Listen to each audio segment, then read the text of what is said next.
When my son Jonathan invited me to lunch after I refused him my inheritance, I thought we were finally going to reconcile.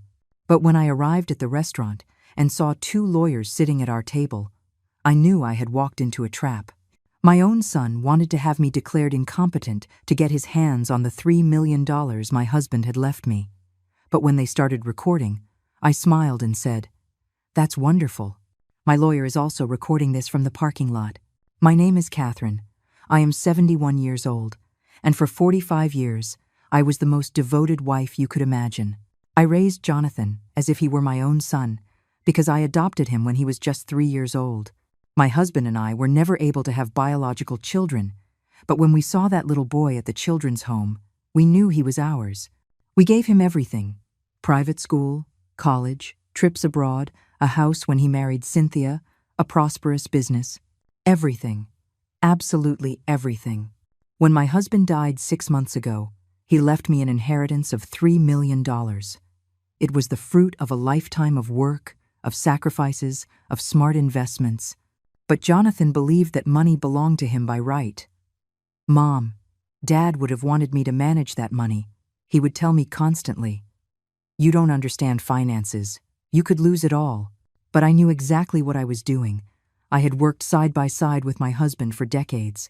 I knew every investment, every account, every financial move. The first time he asked me for the money, I told him I wasn't ready to make that decision. The second time, I was more direct. "Jonathan, that money is mine by right, and I will manage it as I see fit." His face changed completely. For the first time in his life, someone was telling him no, and he couldn't stand it. Cynthia, his wife, started calling me every day. "Catherine, don't be selfish," she'd say in that syrupy voice I detested. "We have children to support, a mortgage to pay. You've already lived your life." As if my life had ended just because I turned 70. As if I had no right to enjoy what my husband and I had built together. The visits became less frequent. The grandchildren stopped coming to the house. Jonathan began to treat me like a burden, as if my refusal to hand over the money was an unforgivable betrayal. "After everything we did for you," Cynthia would say, "this is what we get. An ungrateful mother who doesn't think about the well-being of her family."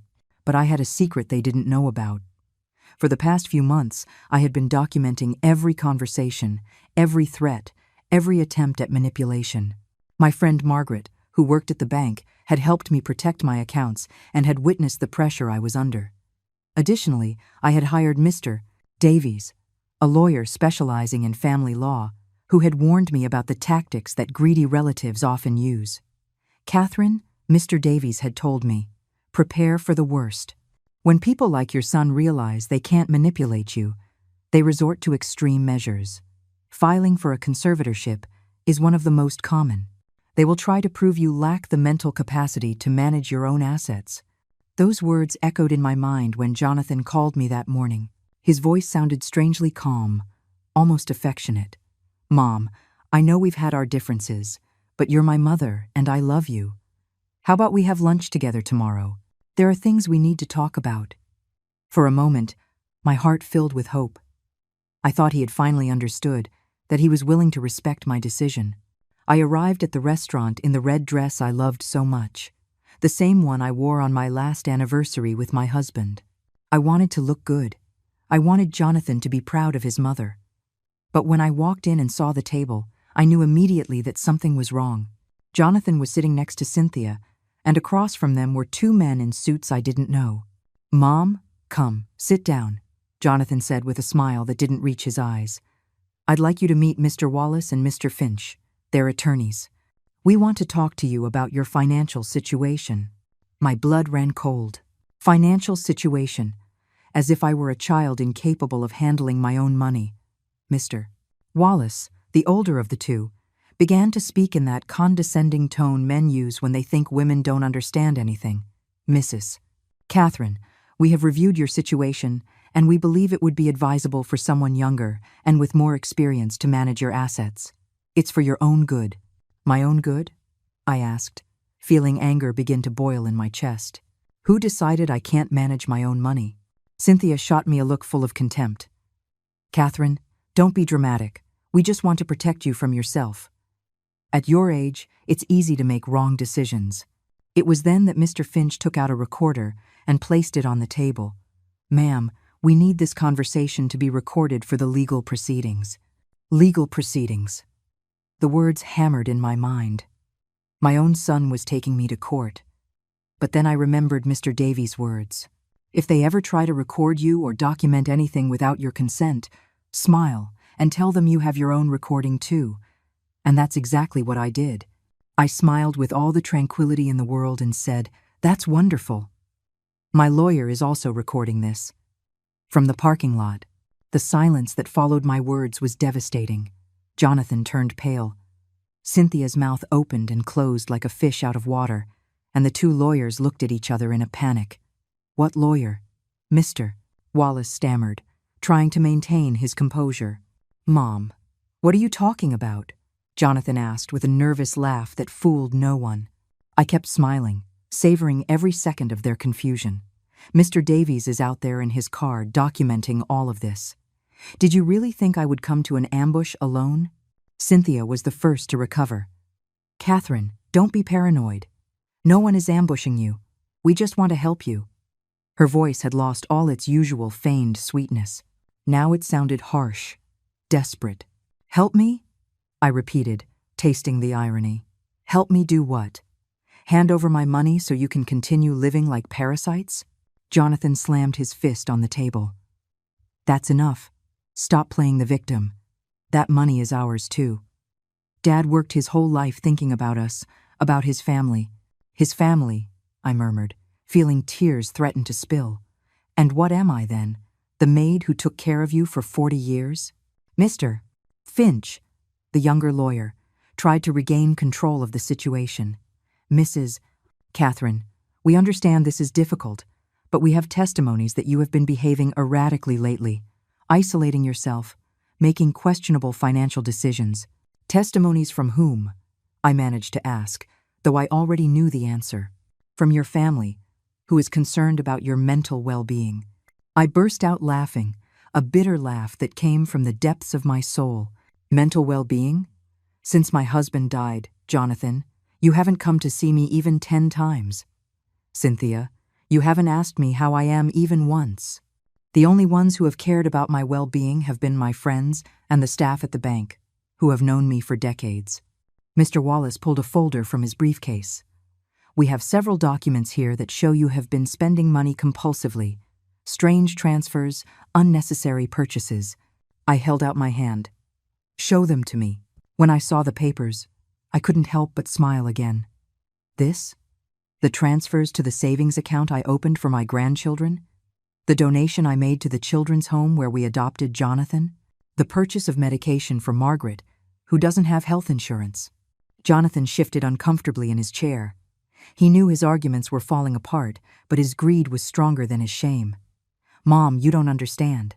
You can't just be giving money away to anyone. We have debts, responsibilities." "And are those my responsibilities?" I asked him. "When did your debts become my problem?" Cynthia leaned forward, her eyes shining with rage. "Listen to me carefully, Catherine. We have sacrificed our time, our energy, taking care of you all these years. We take you to the doctor, we buy you medicine, we visit you when you're lonely." "Took care of me?" I exploded. "Took me to the doctor?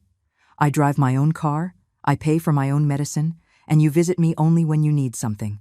The mask finally fell. Jonathan stood up, his face twisted with anger.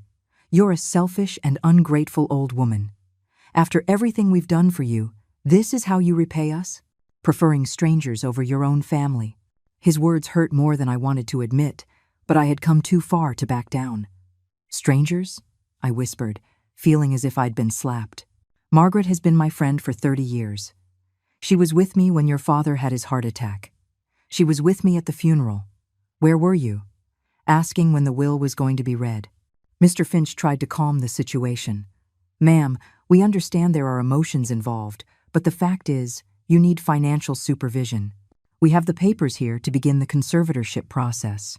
He pulled out a thick folder full of legal documents. "We just need you to sign here to start the process." I looked at the papers and then at my son. My little boy, the one who had come into my arms with eyes full of fear, whom I had comforted through so many nightmares. The same one who now looked at me as if I were his enemy. Do you really think I'm going to sign my own death warrant? Don't be dramatic, Cynthia said. No one is trying to kill you. You'll just have supervision over your expenses. You can continue living in your house. You can continue to live your normal life. Under your supervision, I added, making my own son my legal guardian so he can manage my money as he pleases. Mr. Wallace cleared his throat. Mrs. Catherine, you have to understand that this is inevitable. With or without your cooperation, the process will move forward. We have enough testimony and evidence to prove that you are not in a condition to manage your estate. His threat was clear and direct. Evidence? I asked, staying calm even though my heart was pounding like a drum. What evidence? Mr. Finch opened another folder. Testimonies from neighbors who say you have been acting strangely, that you talk to yourself, that you don't maintain your house well, that you've had episodes of confusion. Every word was a lie, but they were so well orchestrated that for a moment I doubted my own sanity. Which neighbors? I insisted. I want names. Jonathan intervened quickly. Mom, the names don't matter. What's important is that you recognize you need help. We all get older. It's normal. It's normal. I repeated his words, as if they were poison. Is it normal for a son to betray his mother this way? Is it normal for you to conspire behind my back to steal everything I have? My voice broke a little, but I continued. For 40 years, I gave you everything. I had my youth, my energy, my unconditional love. And now that I can finally enjoy what your father and I built together, you come to take it away from me. Cynthia stood up abruptly. Enough of playing the victim. We have rights too. We are family too. Family? I stared at her. When was the last time you asked me how I was?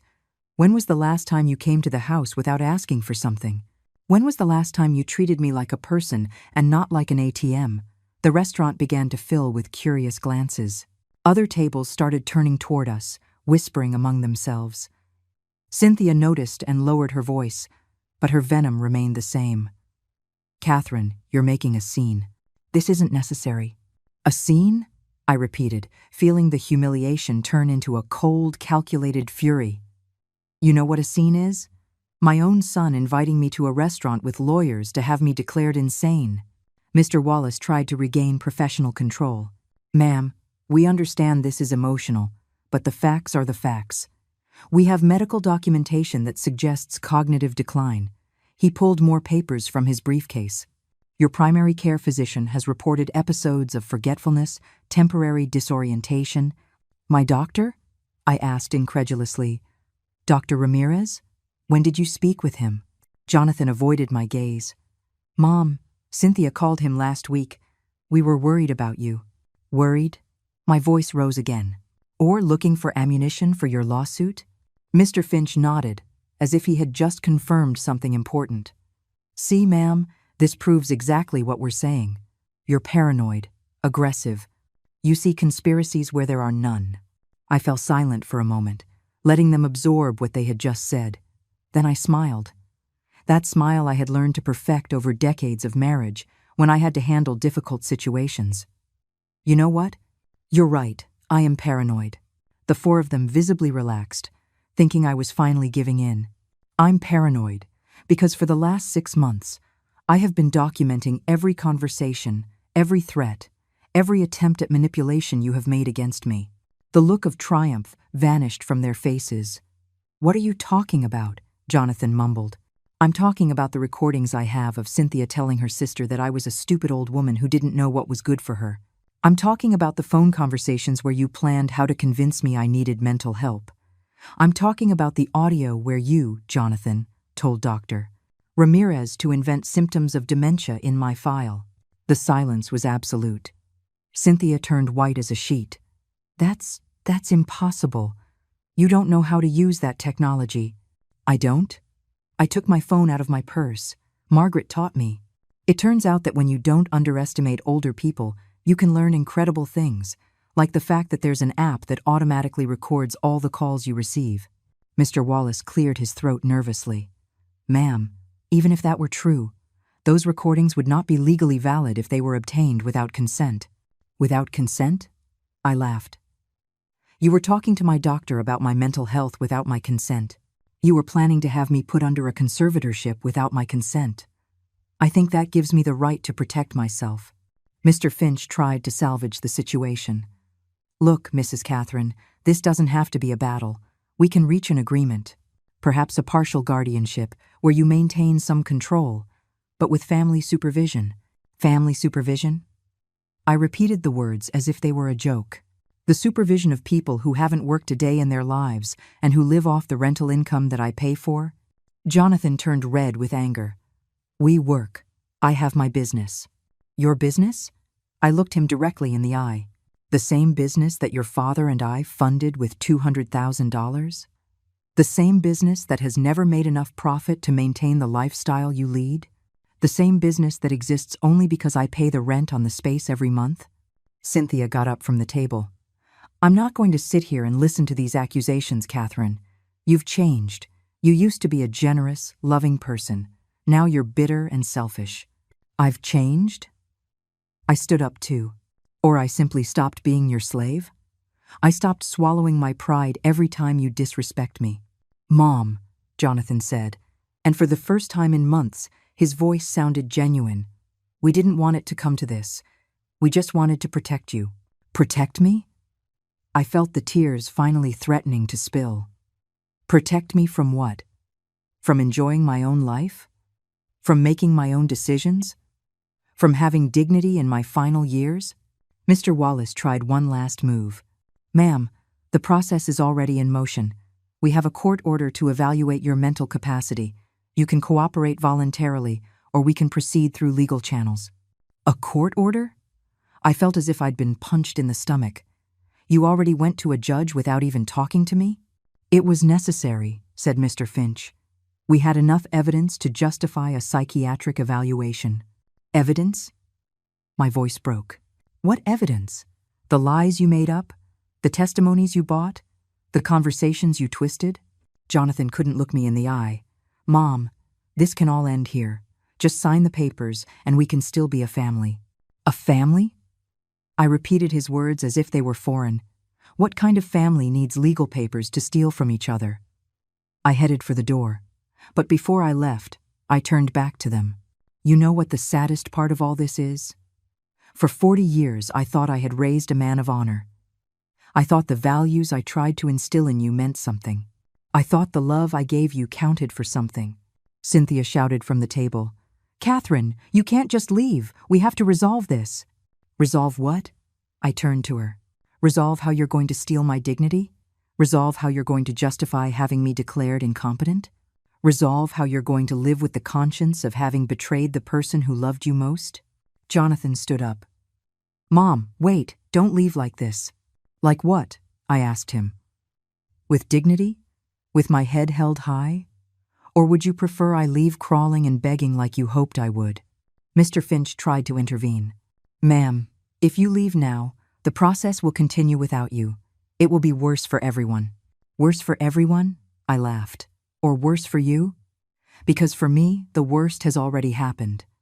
The worst was discovering my own son was capable of this. The worst was realizing that for years, I was just a source of money for you. The worst was understanding that I was never a mother to you, Jonathan. I was just a provider. I walked toward the door, feeling every eye in the restaurant on me. But for the first time in months, I didn't care what strangers thought. You know what? I stopped at the door and shouted loud enough for the whole restaurant to hear me. Thank you for showing me who you really are. Thank you for teaching me that at 71 years old, I can still learn to defend myself.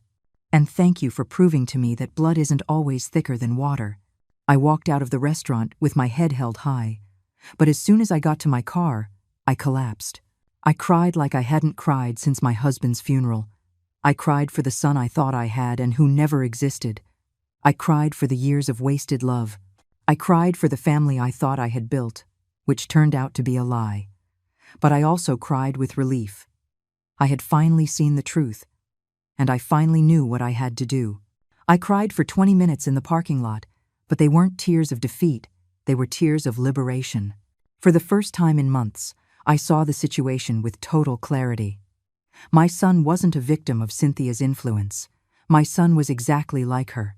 Greedy, manipulative, capable of anything for money. As I dried my tears, I saw in the rearview mirror that Mr. Davies was getting out of his car and walking toward me. "How are you feeling?" he asked me in that calm voice that was so reassuring. Like they ripped my heart out, I answered honestly, but also like I can finally breathe.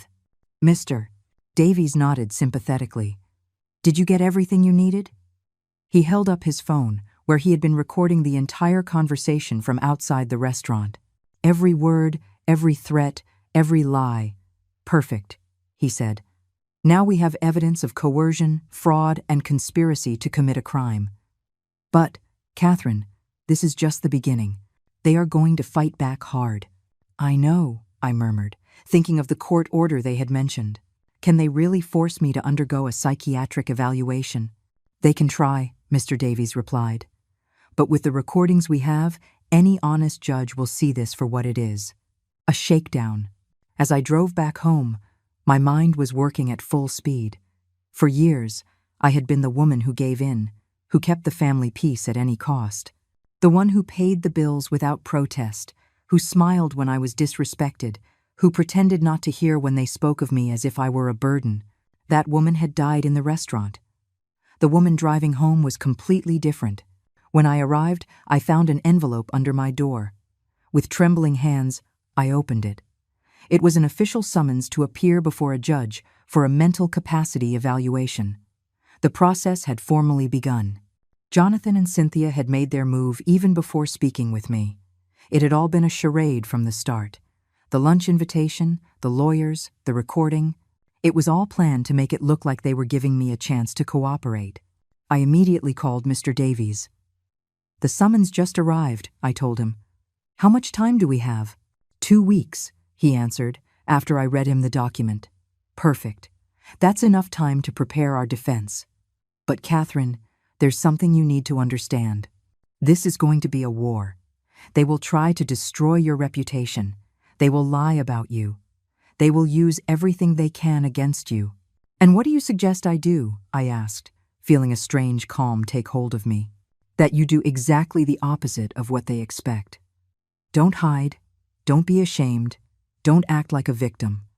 Go out, live your life, show that you are perfectly sane, but also start making decisions that protect your assets." That same afternoon, I called the bank and requested an appointment with the manager. For 40 years, I had been an exemplary client. I had never had a problem. I had always paid everything on time. When I explained the situation, he was outraged. "Mrs. Catherine, anyone who knows you are perfectly sane. What do you need us to do?" "I want to protect my accounts," I told him. "I want to make sure that no one but me can access them, no matter what any legal document says, until this is resolved." The manager, a man in his 50s who had known me since he was a junior executive, nodded immediately. "Consider it done.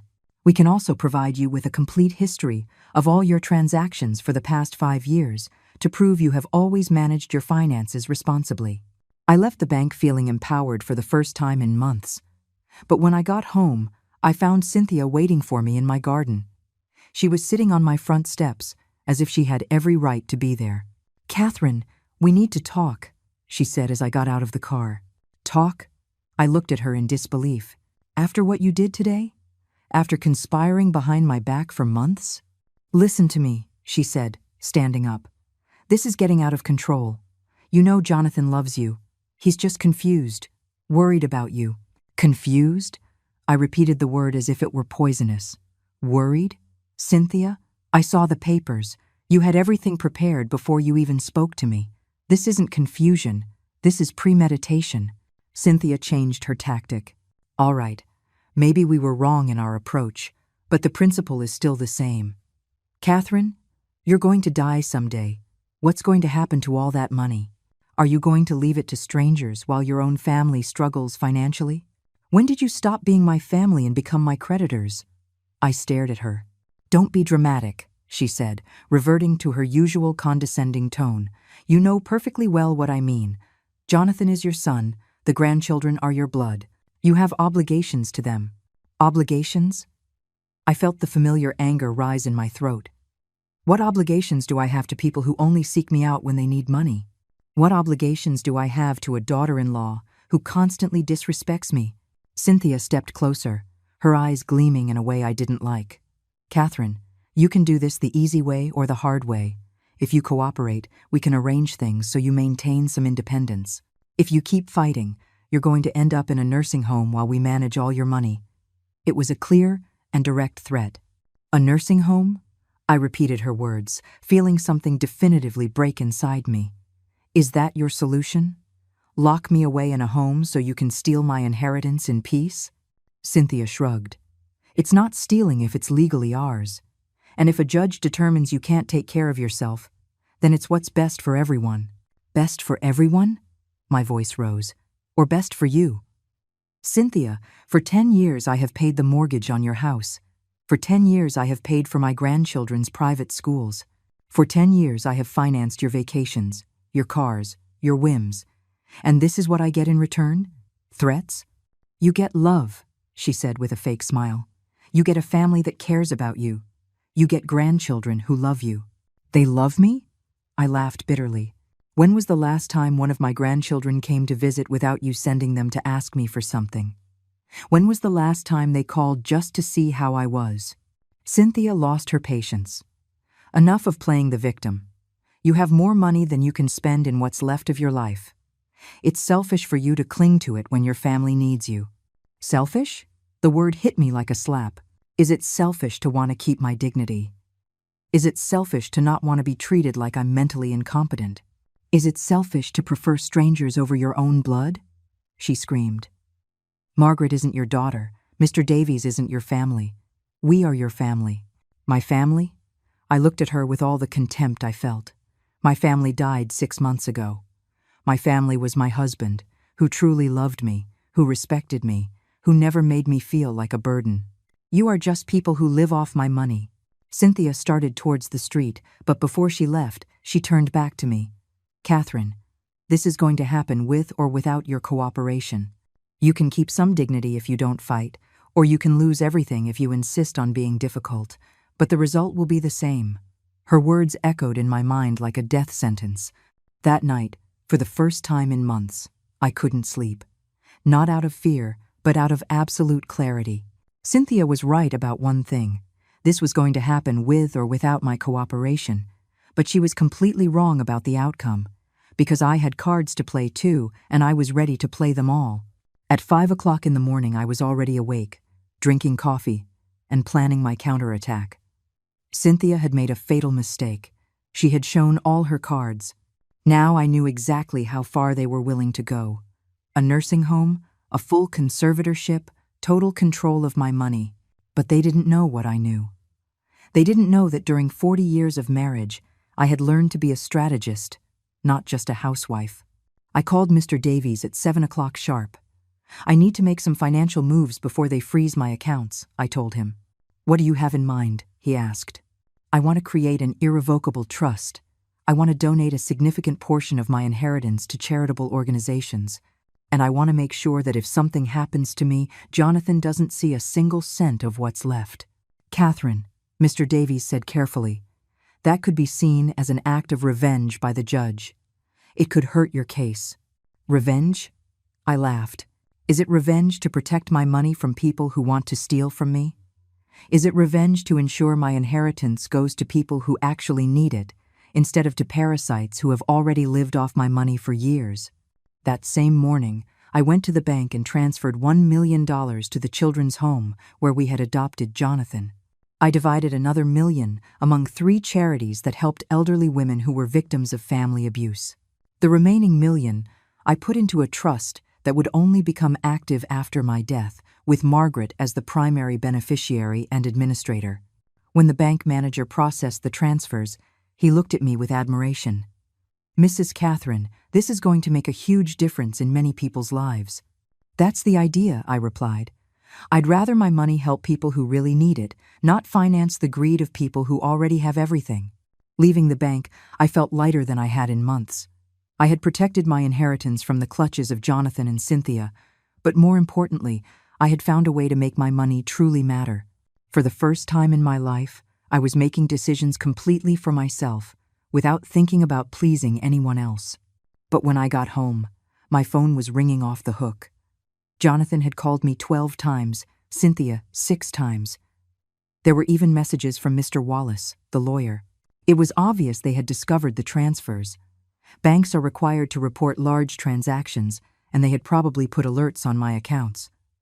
I decided to answer when Jonathan called for the 13th time. "Are you crazy?" was the first thing he screamed at me. "You just donated $3 million. Have you gone completely insane?" "Good morning, Jonathan," I replied calmly. "I'm glad to see you're keeping such close track of my financial movements, though I wonder how you found out so quickly." "Don't play games," he yelled.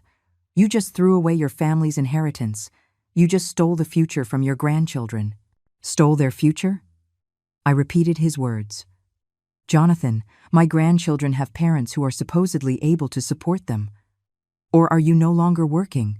Or has Cynthia become incapable of finding a job?" Cynthia took the phone. "Catherine, this is senile dementia. No sane person gives away $3 million to strangers." "Senile dementia?" I laughed. "Cynthia, I gave my money to organizations that actually help people in need. You know what senile dementia is?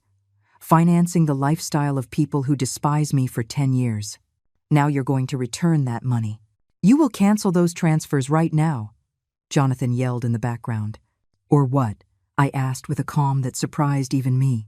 "Are you going to speed up the conservatorship process? Are you going to call more false witnesses? Are you going to invent more evidence of my supposed dementia?" Cynthia hung up without answering, but 5 minutes later, I received a call from Mr. Wallace. "Mrs. Catherine, what you have just done can be considered evidence of mental incapacity. Gifting such large sums without consulting your family is exactly the type of erratic behavior we are documenting." "Erratic?" I asked. "Is it erratic to donate money to charity? Is it erratic to help people who are truly in need?" "It is erratic when it's done impulsively, without thinking it through, as an emotional reaction to our lunch yesterday," Mr. Wallace replied.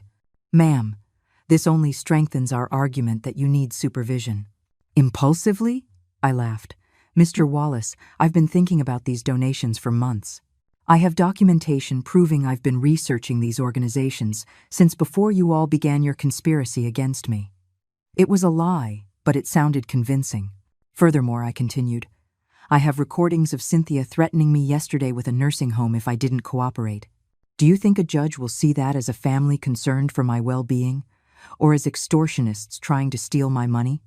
The silence on the other end confirmed I had hit my mark. That afternoon, I decided to take a walk in the park where my husband and I used to go on Sundays.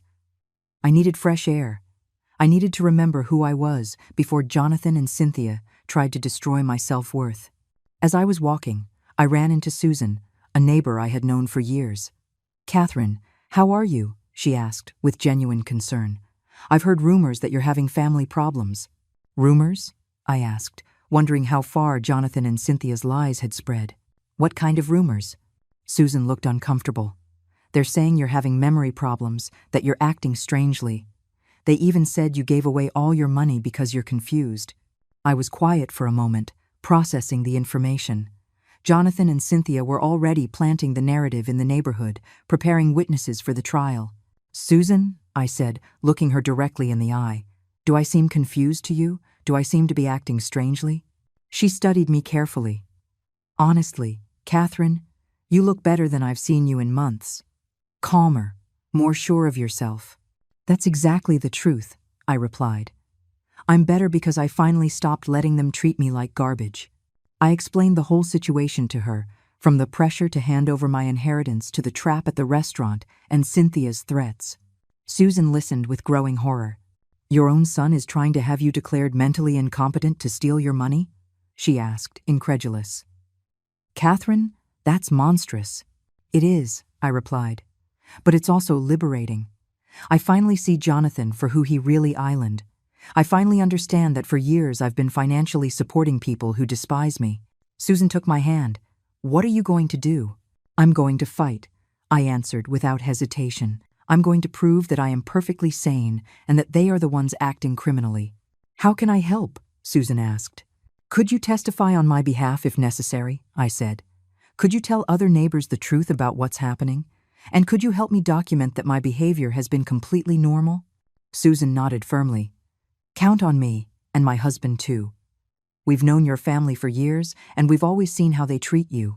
That evening, as I ate dinner alone in my house, I reflected on everything that had happened in the last 24 hours. I had protected my money. I had begun to build my defense. I had found allies. But more importantly, I had found something I had lost a long time ago: respect for myself. The following days were a silent war. Jonathan and Cynthia began a systematic campaign to destroy my reputation in the neighborhood.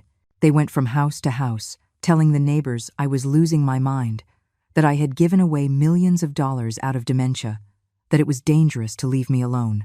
But they didn't count on Susan also waging her own campaign, telling the truth about what was really happening. On Friday morning, I received an unexpected call. It was Maria, the director of the children's home to which I had donated the $1 million. Mrs. Catherine, I wanted to thank you personally for your generous donation, but I also wanted to ask if you are all right. We've received calls from people saying you donated the money because you are mentally ill. Calls from whom? I asked, though I already knew the answer. From a man who says he is your son. He is insisting that we return the money because you were not in your right mind when you made the donation. My blood boiled. Jonathan was not only trying to have me declared incompetent, but he was also trying to reverse my donations. Maria, I said in a firm voice, I am perfectly sane. I made that donation because you help children who truly need help, not like my family who only wants my money to maintain their standard of living. Jonathan is trying to steal everything I have, including my dignity. Maria was silent for a moment. Do you need legal help? We have lawyers who work with us on cases of elder abuse. That call gave me an idea. Maria, could you do something for me? Could you publicly document that my donation was made in full awareness and that you accepted it after confirming that I was completely of sound mind? Of course, she replied immediately. In fact, we can do better than that. We can hold a press conference showing how your donation will be used and publicly confirming that you are a lucid and generous benefactor. That same afternoon, Mr. Davies called with troubling news. Catherine, Jonathan has hired a private investigator. He's trying to find evidence that you've been acting erratically. He's also pressuring your doctor to change your medical records. Can he do that? I asked, feeling a mix of anger and fear. Can my own son hire spies to follow me? Technically, yes, Mr. Davies replied. But it also means he's desperate. People who have a solid case don't need to fabricate evidence. What do you suggest we do? That we do exactly what you're doing. Live your life normally, document everything, and prove that you are a completely functional person. But I also want you to consider doing something more dramatic. What do you have in mind? I asked. A press conference. Go public. Tell your story. Show the recordings of the threats. Turn this into a matter of public interest. The idea terrified and thrilled me at the same time. Do you think it would work? I think it's your best defense. It's hard to declare someone mentally incompetent when they're giving coherent press conferences. On Monday morning, 3 days before my court date, Maria organized the press conference at the children's home. I arrived dressed in my best outfit, a green dress my husband always said made me look elegant and confident. There were reporters from 2 local newspapers and a television station. My heart was pounding like a drum, but my mind was completely clear. My name is Catherine, I began, looking directly at the cameras. I am 71 years old. I am a widow, and my own son is trying to have me declared mentally incompetent to steal my inheritance. A murmur of shock spread among the reporters. A week ago, I donated $1 million to this children's home because I believe that abandoned children deserve a chance in life. My son considers that to be evidence of dementia. A reporter raised his hand. Mrs. Catherine, can you explain exactly what is happening? Of course, I replied, feeling a strange calm. For the last 6 months, since I inherited $3 million from my late husband, my son Jonathan and my daughter-in-law Cynthia have been pressuring me to give them the money. When I refused, they began to conspire to have me declared mentally incompetent. I took out my phone and played some of the most damning recordings. Cynthia's voice threatening me with a nursing home. Jonathan's voice saying the money was his by right. The conversations where they planned how to convince the doctor to invent symptoms of dementia. The reporters were taking notes furiously. "Why did you decide to make these accusations public?" Another reporter asked. "Because my son is using the legal system to commit a crime," I answered. "He is manipulating doctors, lying to judges, and hiring private investigators to persecute me. All because he refuses to accept that my money is mine, and I can do with it what I please." The conference lasted an hour. I answered every question with clarity and precision. I showed bank documents that proved I had managed my finances responsibly for decades. I showed the charitable transfers I had made, explaining in detail why I had chosen those organizations. By the end, even the most skeptical reporters seemed convinced that I was completely sane. That night, the story was on the local news. 71-year-old mother accuses son of conspiring to steal her inheritance. The phone rang nonstop. Susan called to tell me she had seen the interview and was proud of me. Margaret called me crying, saying she couldn't believe what Jonathan was doing to his own mother. But the most important call came from Mr. Davies. "Catherine, I just received a call from Jonathan's lawyer. They want to negotiate." "Negotiate what?" I asked. "They want to withdraw the conservatorship petition in exchange for you retracting the public accusations and giving them a portion of the inheritance." "And what did you tell him?" "I told him to go to hell," Mr. Davies replied, and I couldn't help but laugh. But the sweetest revenge came the next morning. Jonathan called me, and for the first time in months, his voice sounded defeated. "Mom, we need to talk." "Now you want to talk?" I asked him. "After trying to destroy my reputation? After conspiring to steal from me? After threatening me with a nursing home?" "Mom, things got out of control," he mumbled. "We never wanted it to get this far." "You never wanted it to?" I laughed bitterly. "Jonathan, you hired lawyers before you even spoke to me. You went to a judge with lies about my mental health. You planned all of this for months. And now you're telling me things got out of control? People at work are asking me about the news story," he said. "My partners are considering pushing me out of the business. Cynthia is humiliated. The kids are asking why their grandmother is on the news." "And?" I asked him coldly. "Did you expect me to stay quiet while you robbed me? Did you expect me to allow you to declare me insane without a fight?" "Please, Mom," he pleaded, and for the first time in years, I heard real vulnerability in his voice. "Retract the accusations. We can fix this in private." "In private? Jonathan, the time to fix this in private was before you hired lawyers. The time to fix this in private was before you threatened me with a nursing home. Now it's too late." I hung up the phone, feeling more powerful than I had in decades. For the first time in my life, Jonathan was begging me. For the first time in my life, he needed something from me more than I needed anything from him. And for the first time in my life, I was going to use that power. The court hearing arrived faster than expected. Jonathan had expedited the process, probably trying to minimize the damage from the media coverage. But his strategy backfired. The judge, an older man named Judge Torres, had seen my press conference and came to the court with a clearly skeptical attitude toward my son's accusations. I entered the courtroom, accompanied by Mr. Say, Davies, Susan, Margaret, and surprisingly, Maria from the children's home, who had insisted on coming as a witness. On the other side were Jonathan, Cynthia, Mr. Wallace, and Mr. Finch, along with a psychiatrist I had never seen before in my life. Jonathan avoided my gaze, but Cynthia glared at me with pure hatred. "Counsel," Judge Torres began. "We are here to evaluate a petition for a conservatorship due to alleged mental incapacity. But I must say, it is highly unusual for someone supposedly suffering from dementia to give a press conference as coherent as the one I saw last week." Mr. Wallace immediately stood up.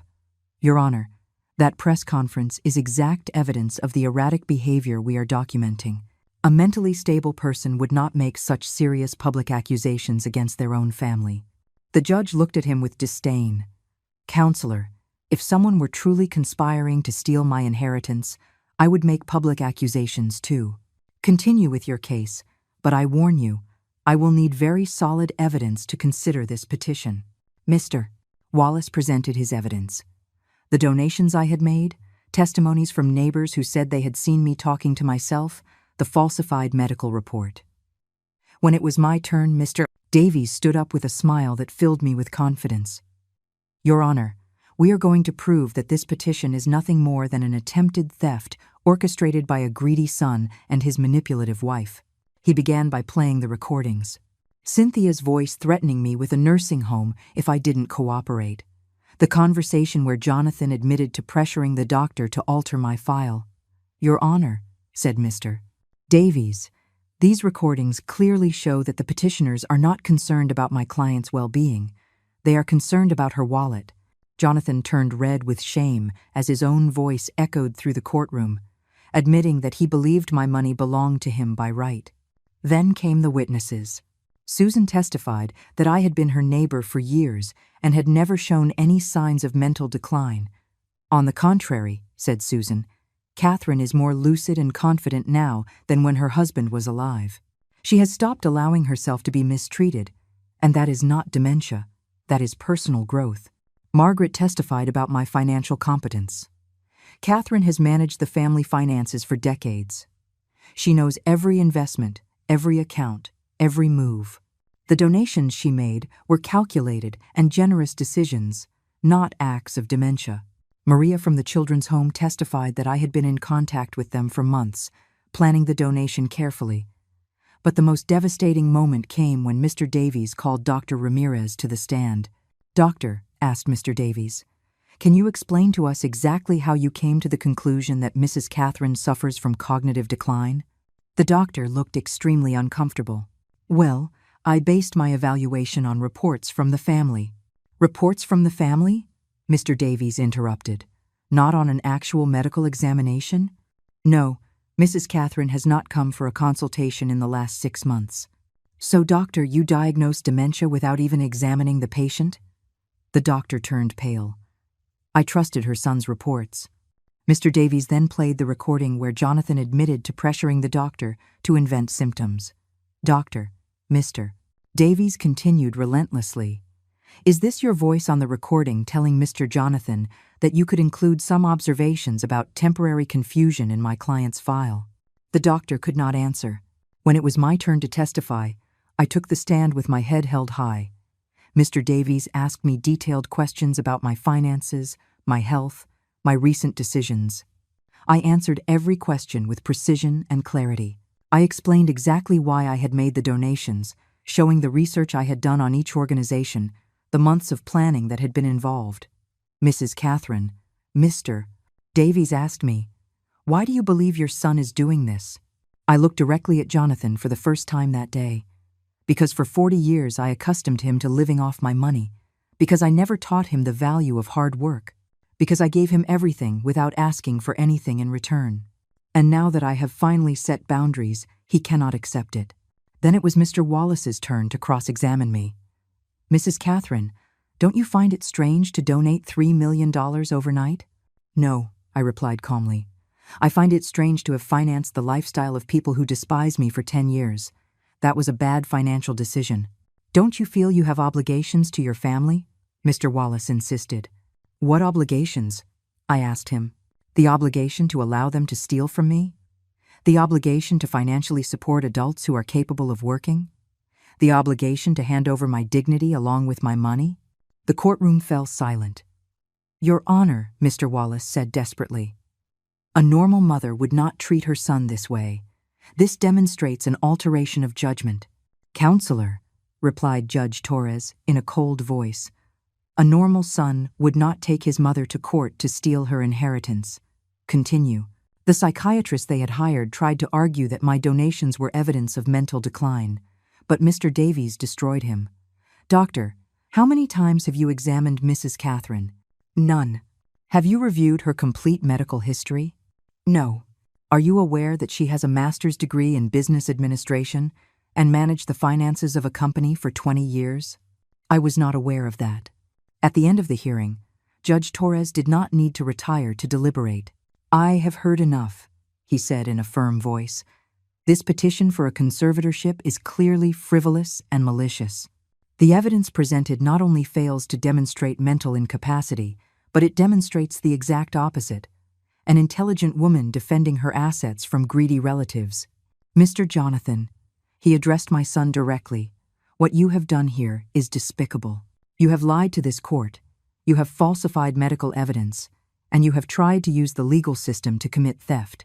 I am seriously considering referring this case to the district attorney to investigate possible criminal charges. Jonathan collapsed in his chair. Cynthia began to cry. Mr. Wallace tried to object, but the judge silenced him with a gesture. The petition for a conservatorship is denied in its entirety. Furthermore, I order that all legal costs of this farce be paid by the petitioners. And, Mr. Jonathan, if I see your face in this courtroom again with another attempt to harass your mother, I will send you directly to jail. I left the courthouse victorious, but with a broken heart. I had won the legal battle, but I had forever lost the son I thought I had. As I walked towards the exit, Jonathan caught up with me. "Mom," he said with tears in his eyes, "I'm sorry. I was wrong. Can we fix this?" I looked at him for the last time as his mother. "Jonathan," I said with infinite sadness, "some things can't be fixed. Some betrayals are unforgivable, and some mothers have to learn to protect themselves from their own children." After the trial, I thought Jonathan had learned his lesson, but I was very wrong. Instead of accepting defeat and trying to rebuild our relationship, he and Cynthia decided to escalate the war. 3 days after the judge dismissed their case, Jonathan appeared on a local talk radio show as a guest. The interview was devastating, but not in the way he had hoped. "My mother is being manipulated by strangers," Jonathan said on the radio in a broken voice, playing the role of the concerned son. "These lawyers and so-called friends have convinced her that her own family is her enemy. It's heartbreaking to see how unscrupulous people take advantage of a vulnerable elderly woman." I listened to the entire interview from my home, feeling a mixture of disbelief and rage. "She gave away $3 million in 1 week, Jonathan continued. "What sane person does that? My mother was always careful with money. She never made impulsive purchases. Now she's donating fortunes to organizations she barely knows. It was a masterful performance of emotional manipulation, painting me as a senile victim and him as the loving son trying to protect me. But Jonathan made a fatal mistake. When the host asked him about the recordings that had come out in the trial, he denied them completely. Those recordings were edited, taken out of context. My wife and I never threatened my mother. We were only trying to make her understand that she needed help. He had just called a judge a liar on a public broadcast. Margaret called me immediately after hearing the program. "Catherine, this is unbelievable. Are you going to let him get away with this?" "No," I replied with a calm that surprised me. "But I'm not going to fight in the mud with him. I'm going to do something better." That same afternoon, Mr. Davies and I went to the radio station and requested the right of reply. The interview was scheduled for the following week, in prime time. During those days, Jonathan intensified his media campaign. He appeared on a morning television show, cried in a newspaper interview. He even organized a protest in front of the children's home where I had donated the money, demanding they return the money stolen from a sick old woman. The images of Jonathan shouting in front of the children's home while orphan children watched him from the windows were his own social death sentence. The comments on social media were brutal. What kind of son goes after orphanages to get money back? This isn't a family dispute. This is pure greed. Poor lady. Having a son like that must be worse than having no children at all. When it was my turn on the radio, I entered the studio with a folder full of documents and my phone loaded with the original recordings. "My name is Catherine," I began, "and I am here to respond to the lies my son has been spreading about me for the past week." My voice was firm, clear, with no trace of the mental fragility Jonathan had suggested. "First," I continued, "I am going to play the complete, unedited recordings so the audience can hear exactly what my son and my daughter-in-law said to me." For the next 20 minutes, I played every damning recording. Cynthia threatening me with a nursing home, Jonathan admitting he had pressured the doctor, the conversations where he planned my conservatorship before even speaking with me.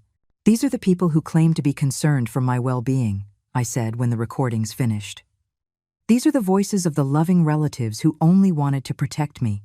The host was silent for several seconds.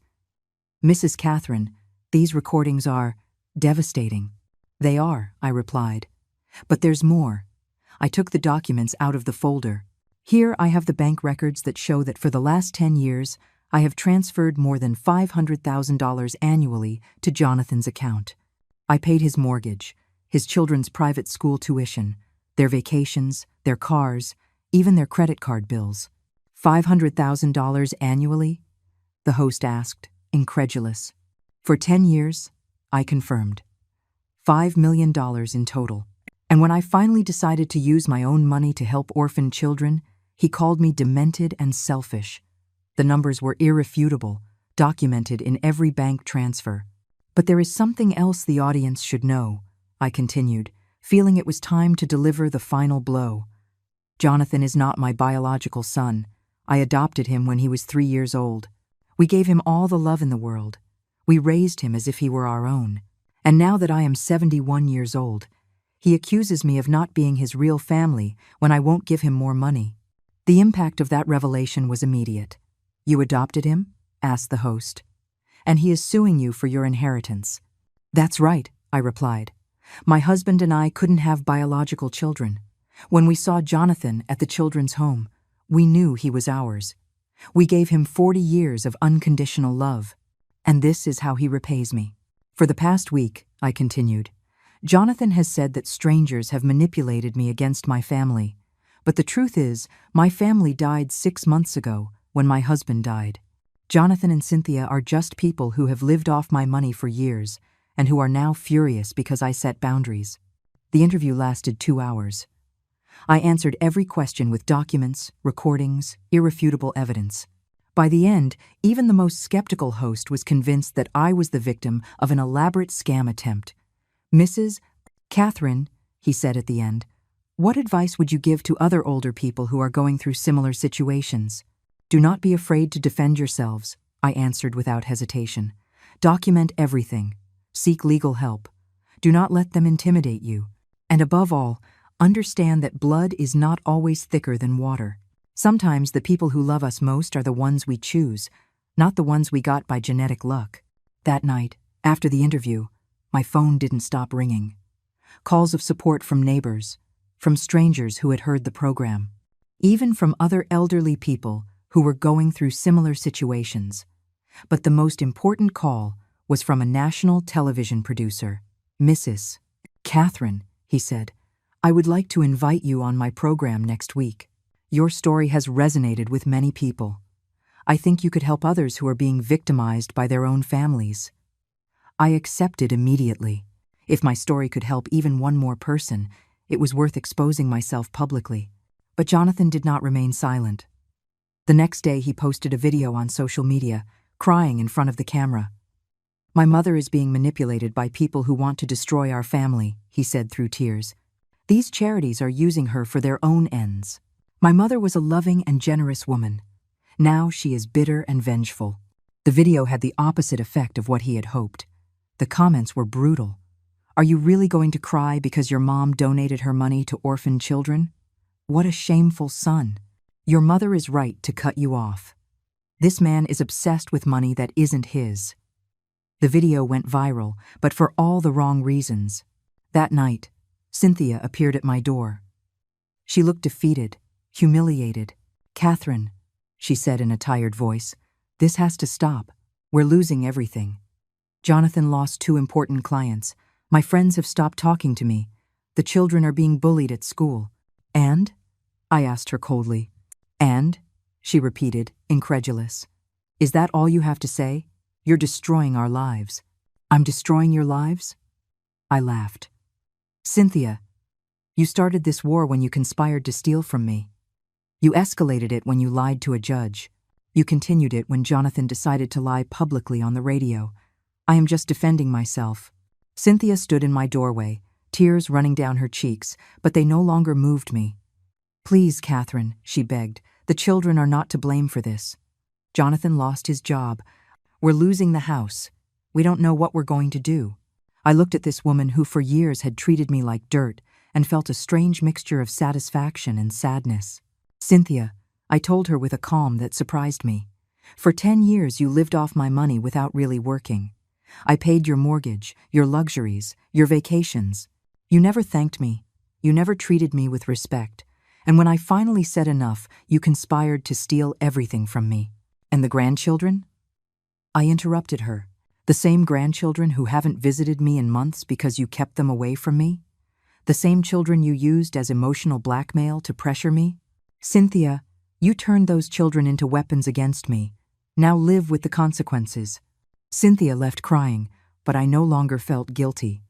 I had learned something fundamental at 71.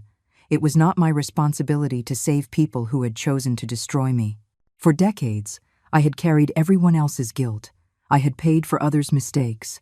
I had sacrificed my happiness to maintain a false peace. Those days were over forever. The following week, I appeared on the national television program. The interview was seen by millions of people. I told my full story, from Jonathan's adoption to his attempt at a conservatorship. I showed the recordings, the documents, the irrefutable evidence of their conspiracy. By the end of the program, I had received thousands of messages of support from all over the country. But the deepest impact came from charitable organizations. The director of a foundation that helped elderly women who were victims of family abuse contacted me. "Mrs. Catherine," she said, "we would like to invite you to be our spokesperson. Your story has inspired hundreds of women to report abusive relatives." I accepted immediately. I had finally found a purpose that went beyond my own dysfunctional family. 6 months later, Jonathan appeared one last time in my life. He came to my house alone, without Cynthia, without lawyers, without cameras. He looked defeated, aged, humiliated. "Mom," he said in a hoarse voice, "I came to ask for your forgiveness." "Forgiveness?" I repeated the word as if it were foreign. Forgiveness for conspiring to steal from me? Forgiveness for calling me insane? Forgiveness for dragging my name through the mud publicly? Forgiveness for everything, he murmured, unable to look me in the eye. I was wrong. I was blinded by the money, by Cynthia's pressure, by my own frustrations. "But I love you, Mom. I have always loved you." His words hurt me more than I expected, but it was too late for sentimental tears. "Jonathan," I said softly, "perhaps you love me in your own way, but your way of loving includes lying, stealing, betraying, and humiliating. I can no longer live with that kind of love."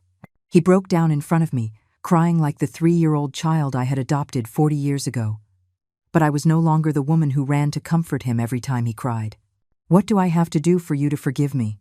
he asked desperately. "Give back the money? Get a job? Change completely?" "There is nothing you can do," I replied with a firmness that surprised me, "because this isn't about money.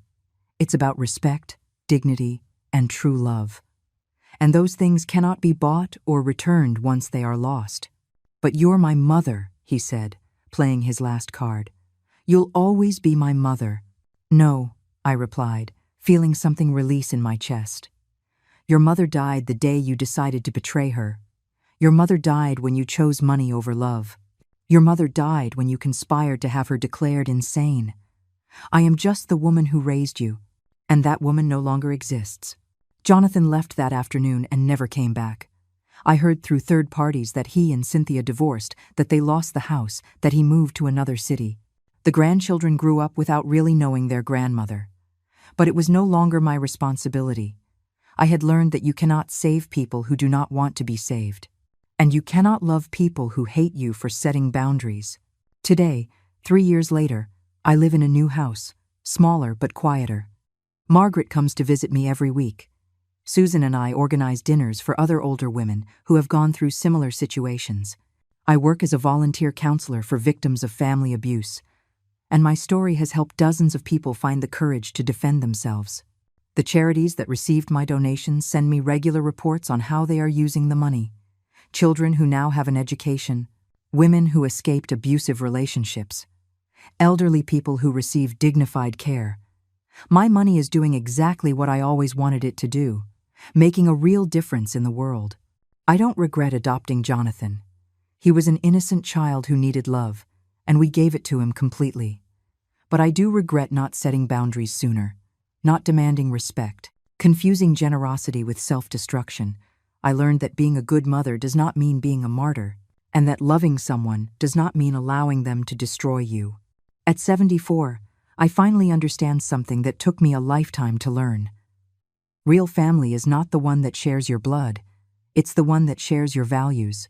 Real family is not the one that needs you for your money, it's the one that values you for who you are. And real family is not the one that takes you for granted, it's the one that thanks you every day for being in their lives. When people ask me if I forgive Jonathan, I tell them the truth. Forgiveness does not mean allowing them to hurt you again. Forgiveness means freeing yourself from hatred so you can live in peace. I have forgiven the child we adopted. But I will never forget the man he became. And that memory keeps me strong. It keeps me vigilant. It keeps me free. I don't regret adopting him. I only regret not understanding sooner that kindness should never be practiced at the expense of self-destruction. But thanks to that painful lesson, I found something I never had before: respect for myself, power over my own life, and the peace of knowing that finally, after 70 years, I belong to a family that truly loves me, a family that I chose, and that chose me.